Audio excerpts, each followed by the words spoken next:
Hello everyone welcome back to my mini blog.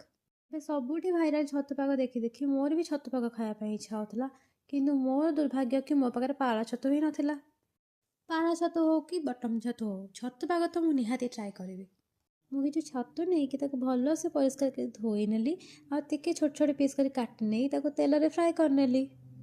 छतु को टिके भल से भाजी नवा हाई फ्लेम रे जमती कि से टिके माने गोल्डन ब्राउन कलर हो 2 ରୁ 3 मिनट भाजी नेला पर तार गोल्डन कलर से हो गोटे बाउल रे आमे किछि धनिया पत्र लंका रसुण किछि लुण आउ किछि सोरिष तेल आउ मेन जिनसटी आंबुल जोटा कि न पइले हबनी ए सब पकेकी छतु को तथरा ऐड करनेली आ भल से किछि पानी देकी भल से चकड़ नेली आउ कटा होता पियाज को साथ ऐड करनेली सब कुछ के भल से मिक्स करनेली आ रेडी हो गला मो छतु पाग केमती लागला निहाती जणे।